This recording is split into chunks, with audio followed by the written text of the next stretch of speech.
안녕하세요. 저는 현재 40대 중반이며 이런 사연을 쓰게 되니 마음이 참 찹찹하고 우울하기도 합니다. 맥주 한 캔 마시면서 이 글을 쓰고 있는데 쓰지 말까 하다가 그래도 한번 써보자고 마음 먹고 사연을 보내게 되었습니다. 제 인생 스토리 그리고 아내와 관련된 이야기를 써보도록 하겠습니다. 말로는 그냥 몇 시간이라도 하겠는데 직접 사연을 쓰려고 하니 뭐 어떻게 써야 할지 모르겠지만 제 기억을 더듬어가면서 있는 사실 그대로 한번 이야기해보도록 하겠습니다. 저는 전라남도의 한 시골 중에서도 두메산골에서 살았습니다. 우리 동네는 30호 정도가 옹기종기 모여 살았고 그 중에서 저희 집은 제일 가난했어요. 집도 저희 집이 아니었어요. 다 쓰러져가는 폐가를 새를 얻어서 살았으며 논밭은 당연히 없었어요.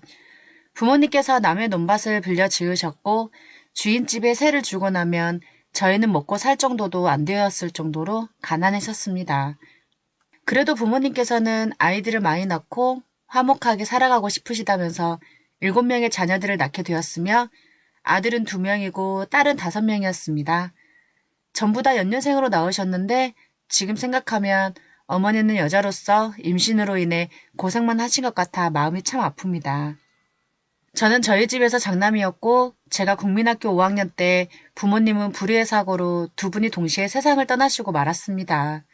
저는 14살의 나이에 6명의 동생들을 먹여 살려야 하는 소년 가장이 되었고 시골의 읍내에 있는 중국집에서 취직을 하게 되었습니다.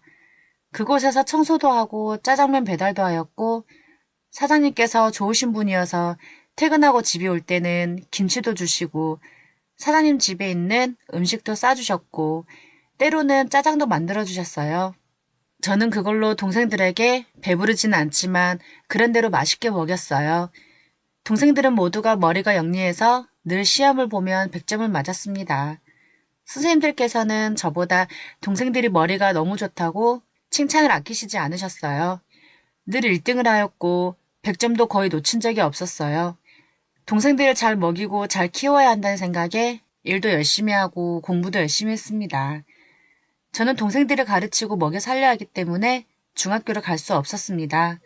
그런 저를 옆에서 지켜봐오던 동네 형의 권유로 어린 나이에 서울로 올라왔는데 제가 나이가 어려서 회사로 들어갈 수가 없었어요.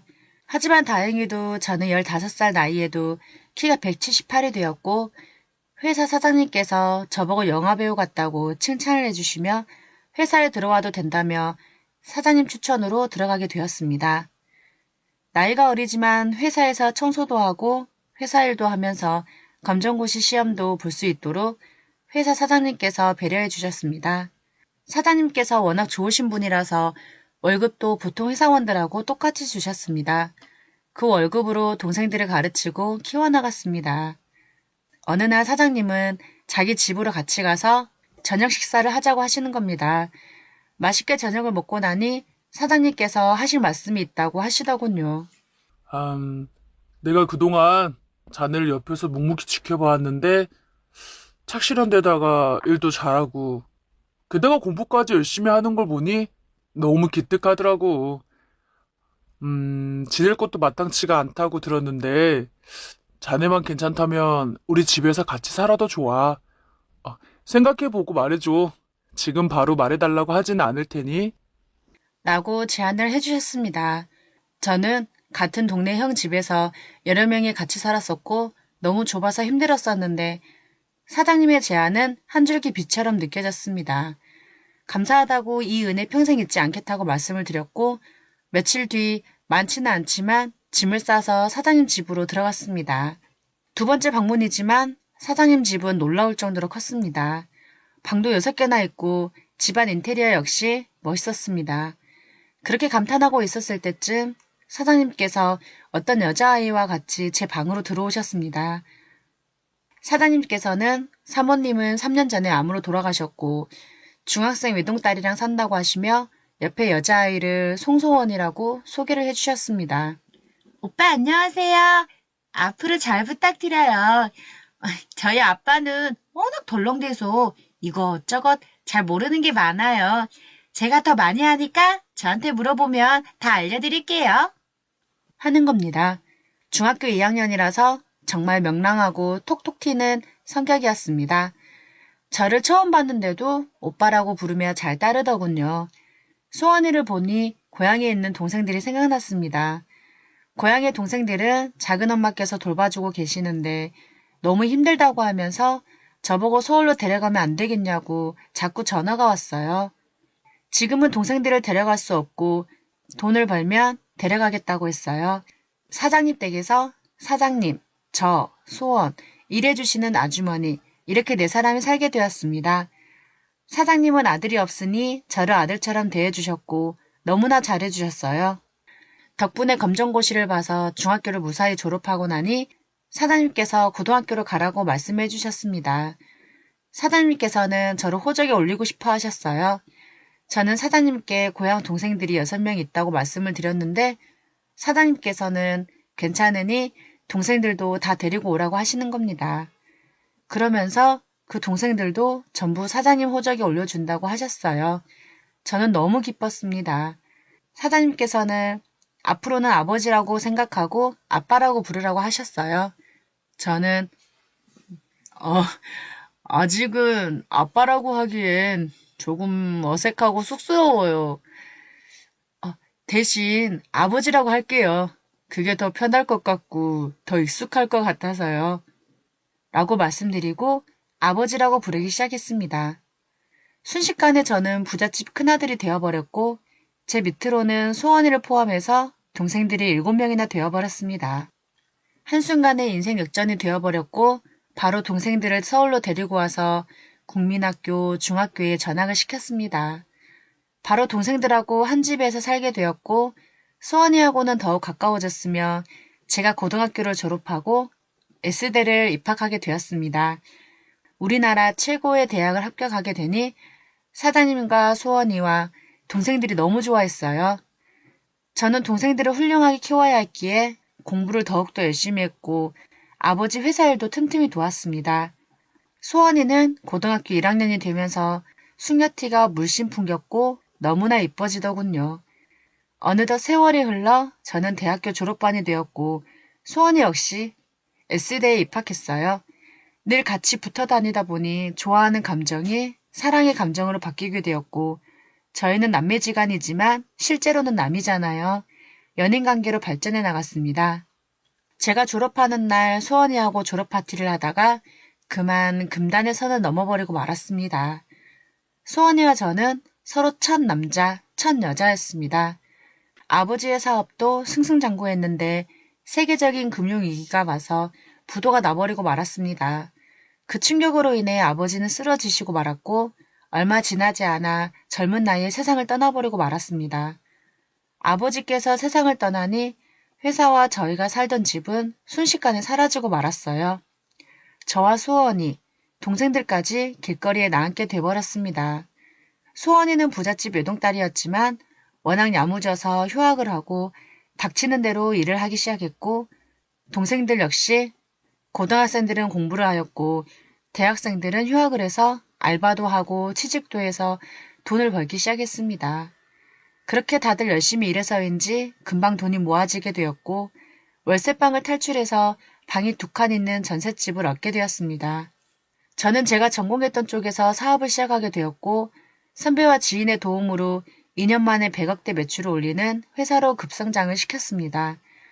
저는 집부터 사야 했으며 분당 쪽에 있는 제일 큰 아파트를 장만해서 소원이와 동생들까지 들어가 살게 되었습니다.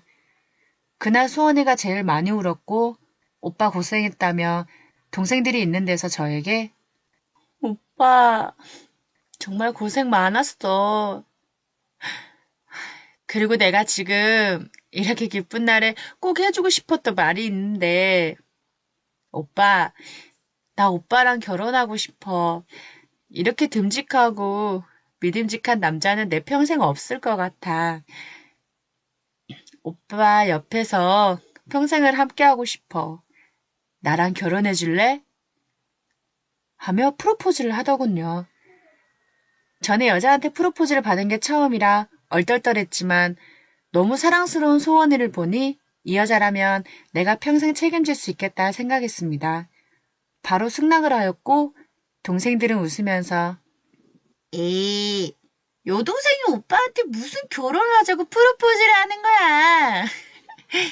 그래도 우리가 허락해줄게. 하며 장난을 쳤고 다들 소원이와 저를 축하해 주었습니다. 저는 소원이가 대학을 졸업하면 바로 결혼을 하자고 했어요. 소원이는 정말 예쁘고 매력적이었고 귀티가 나는 그러한 아가씨였고 성격이 너무 좋으니 많은 남자들이 따랐습니다. 이렇게 이쁜 여자친구를 행복하게 해주고 싶었습니다. 시간이 흘러 소원이와 저는 동생들과 지인들의 축복 속에 결혼을 하게 되었어요.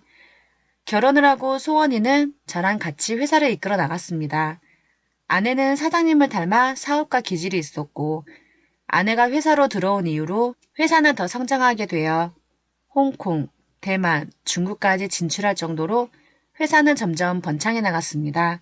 저는 사장에서 회장으로 취임을 하게 되었고 아내는 부회장으로 취임하게 되었습니다. 동생들도 회사에서 일하는 동생들도 있었고 공무원이 되어서 직장 생활을 열심히 하는 동생도 있었습니다. 다들 각자의 자리에서 열심히 살았어요. 저는 주로 해외 쪽에서 일을 맡았고 아내는 국내에서 일을 맡아 회사를 운영을 했습니다. 젊고 아름다운 엄청난 미인이었던 아내는 회사에서나 밖에서나 인기가 대단했습니다. 저는 외국으로 다니다 보니 가정에는 소홀하게 되더군요. 아내는 돈은 많이 벌었는데 늘 외롭다고 하는 겁니다. 어릴 적부터 늘 혼자였는데 결혼해서도 혼자라서 자주 불만을 토로하더군요. 저는 그냥 무시해버렸고 그러다가 괜찮아지겠지 했습니다. 곰곰이 생각해보니 아내가 어릴 적에 사장님은 늘 밖에 계셨고 아내는 늘 집에 혼자 있었으니 그럴만도 하겠다는 생각이 들기도 했어요. 저는 그렇다고 외국을 안 나갈 수도 없고 계속 아내 옆에 붙어 있을 수도 없고 여러 가지로 고민이 많았습니다. 아내에게 운동을 하든지 취미생활을 해보라고 권해보기도 했습니다. 아내는 이것저것 해보더니 골프를 하게 되었고 골프가 재밌다며 신나했습니다. 아내는 골프장에 가면 남자들이 자기한테 와서 이쁘다고 차 한잔 하자고 명함을 준다는 겁니다. 저는 화내면서 그런 남자들은 다 늑대니까 절대 명함 받지 말고 무시하라고 해주었어요. 아내는 저의 질투심이 귀엽다면서 이상한 짓은 안 할 테니 걱정 말라고 해주었습니다. 한 번은 제가 집에 들어가 보니 아내는 얼굴이 무척 밝아져 있더군요. 항상 들떠있는 기분이었어요. 저는 회사 일이 너무 바빠서인지 아내와 두세 달에 한 번 정도 잠자리를 했어요. 저와 반대로 아내는 잠자리를 무척 좋아하는 편입니다. 제가 외국에 나가 있으니 누구하고 잠자리를 할 수는 없고 제가 두세 달에 한 번씩 들어갈 때면 저를 놔주지 않았습니다. 그렇게 자주 관계를 하지 않으니 당연히 아이도 생기지 않았습니다. 정말로 아내가 남자를 만나서 바람을 피워도 할 말이 없긴 했어요. 어느 날 외국에 나가 있는데 회사에 있는 여동생에게 전화가 왔습니다. 요즘 소원 언니가 아무래도 이상하다고 하면서 외박도 자주 하고 회사도 잘 안 나온다고 하는 겁니다. 저는 약간 낌새를 채긴 했지만 아내가 바람을 필 줄 몰랐고 믿고 싶지 않았습니다. 아내에게 미안했거든요. 외동딸로 외롭게 자랐고 부모님은 돌아가셨고 게다가 저까지 없으니 그럴 만도 하겠다 싶었어요. 그렇다고 모든 여자분들이 다 그러지는 않겠지요. 저는 제가 제 잘못이라고 자책을 했고 아내에게 더 잘해줘야겠다는 생각을 했습니다. 저는 여동생에게 언니한테는 아무 이야기도 하지 말고 소문도 내지 말라고 했어요. 저는 아내에게 모르는 척 했습니다. 아내가 제자리로 돌아올 거라고 믿었기 때문입니다. 그리고 저는 국내로 돌아와 본사에서 일해야 할 것 같았어요. 아내가 잠자리를 좋아하니 의학적 힘을 빌리더라도 아내를 즐겁게 해줄 생각이었습니다. 국내로 들어왔고 아내는 여전히 바람을 피우고 있는 것 같았어요. 국내로 들어온 후 6개월쯤 아내는 임신이 되었다고 하는 겁니다. 저와 동생들이 너무 좋아했습니다. 아내도 기뻐했고요. 8주 후 산부인과에 가보니 아이는 잘 자라고 있다고 했습니다. 그러면서 의사 선생님은 저희에게 쌍둥이라고 하는 겁니다. 아내는 너무 기뻐했고 의사 선생님은 쌍둥이이기 때문에 더 조심하라며 주의사항을 알려주셨습니다. 아내는 입덧도 심하게 해서 먹기만 하면 토로했었어요. 고생만 하다가 힘들게 남자 쌍둥이를 출산을 하게 되었습니다. 우리 가족들은 다들 기뻐하였고 아내는 아이를 다시는 안 낳겠다고 할 줄 알았는데 아이를 5명 낳고 싶다고 하는 겁니다.